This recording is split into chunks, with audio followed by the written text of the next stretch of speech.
সম্মানিত সুধী, আসসালামু আলাইকুম। ট্যাক্সম্যানের পক্ষ থেকে আপনাদের সবাইকে সাদর আমন্ত্রণ জানাচ্ছি আমাদের এই অনুষ্ঠানে অংশগ্রহণ করার জন্য। 2020 সালের ধারাবাহিকতায় আমরা এবারও আপনাদের সামনে হাজির হয়েছি। আমরা দেখছি সেকশন 80, এটি খুবই গুরুত্বপূর্ণ সেকশন। আপনারা একটু অ্যাটেনশন দিবেন, কারণ যারা পার্সোনাল ট্যাক্সের রিটার্ন নিয়ে কাজ করবেন অথবা যাদের নিজেরা পার্সোনাল ট্যাক্সের নিজেদের রিটার্ন দিবেন, প্রিপারেশন করবেন, সেক্ষেত্রে এই বিষয়টি খুবই গুরুত্বপূর্ণ। আপনারা দেখেন, এখানে ব্যক্তি শ্রেণীর করদাতা যদি নিবাসী হয়, তাকে বা তার স্বামী, তার স্ত্রী, পোষ্য, নাবালক এদের নামে তাদের যদি সম্পদ এবং দায় থাকে, তাহলে সেই ক্ষেত্রে যদি সেটি 40 লক্ষ টাকা আয় বছর শেষে যদি 40 লক্ষ টাকার গ্রস সম্পদ থাকে, তাহলে তাকে ওয়েলথ স্টেটমেন্ট সাবমিট করতে হবে। এবং যদি ব্যক্তি করদাতার যদি মোটর গাড়ির মালিক হন, তাহলে তাকে সম্পদ এবং দায়ের বিবরণী সাবমিট করতে হবে। যদি সিটি কর্পোরেশন এলাকায় তার গৃহ সম্পত্তি থাকে অথবা অ্যাপার্টমেন্ট থাকে, তাহলে তাকে সম্পদ এবং দায়ের বিবরণী তাকে সাবমিট করতে হবে। এছাড়াও যদি কোনো করদাতা মনে করে যে আমি আমার 40 লক্ষ টাকার অধিক গ্রস সম্পদ নাই, তারপরেও সাবমিট করতে চাইলে স্বতঃপ্রবৃত্ত হইয়া সে তার সম্পদ ও দায়ের বিবরণী সাবমিট করতে পারে। সম্মানিত সুধী, আমরা এখন দেখছি যে অনিবাসী বাংলাদেশী এবং বাংলাদেশী নন এমন ব্যক্তি শ্রেণীর করদাতা কেবলমাত্র বাংলাদেশে অবস্থিত সম্পদের বিবরণী দাখিল করবেন। বিষয়টার দিকে একটু আপনারা গুরুত্ব দিয়ে দেখবেন।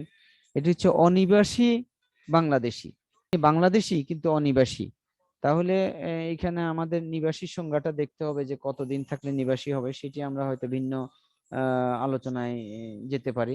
আমরা এখানে দেখছি, যদি কোনো বাংলাদেশী অনিবাসী হন এবং যদি অন্য কোনো বাংলাদেশী নন এরকম কোনো ব্যক্তি যদি চান, তাহলে সে সম্পদের বিবরণী দিবেন এবং সে শুধু বাংলাদেশে তার যে সম্পদ আছে সেই সম্পদের বিবরণী দিবেন তার সম্পদ বিবরণীর মাধ্যমে, IT-10B এর মাধ্যমে।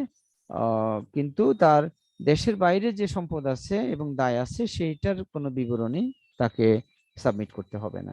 তারপরে হচ্ছে জীবনযাত্রার ব্যয় বিবরণী কে সাবমিট করবে। আমরা দেখছি যে কোনো আয় বছরে 4 লাখ টাকার অধিক আয় সম্পন্ন ব্যক্তি করদাতাকে জীবনযাত্রার মান সম্পর্কিত ব্যয় বিবরণী বাধ্যতামূলকভাবে দাখিল করতে হবে। আমরা কি দেখলাম এখানে, কোনো আয় বছরে 4 লক্ষ টাকার অধিক আয় সম্পন্ন ব্যক্তি শ্রেণীর করদাতাকে জীবনযাত্রার মান সম্পর্কিত ব্যয় বিবরণী বাধ্যতামূলকভাবে দাখিল করতে হবে। তাহলে যদি কোনো ব্যক্তি শ্রেণীর করদাতার 4 লক্ষ টাকার অধিক আয় হয়ে থাকে, তাহলে তাকে IT-10B বাধ্যতামূলকভাবে সাবমিট করতে হবে। এরপরে যদি কোনো ব্যক্তি কোম্পানির শেয়ার হোল্ডার হয়ে থাকেন, শেয়ার হোল্ডার ডাইরেক্টর হয়ে থাকেন, তাহলে সেই ক্ষেত্রে তার জীবনযাত্রার ব্যয় বিবরণী বাধ্যতামূলকভাবে সাবমিট করতে হবে। একটা জিনিস একটু দেখা দরকার, সেটি হচ্ছে যে উপকর কমিশনের সম্পদ ও দায়ের বিবরণী এবং জীবনযাত্রার ব্যয় সম্পর্কিত ব্যয় বিবরণী দাখিলে বাধ্য নন এমন ব্যক্তিদের নিকট হতে উক্ত বিবরণী চাইতে পারবেন। অর্থাৎ এখানে ডেপুটি কমিশনার অফ ট্যাক্সেসকে ক্ষমতা দেওয়া হয়েছে যে আইন অনুযায়ী যদি বাধ্য নাও হন, তাহলে ডেপুটি কমিশনার অফ ট্যাক্সেস চাইলে তার কাছ থেকে সম্পদ, জীবনযাত্রার ব্যয়ের বিবরণী এবং সম্পদের বিবরণী সাবমিট করার জন্য তাকে বলতে পারেন।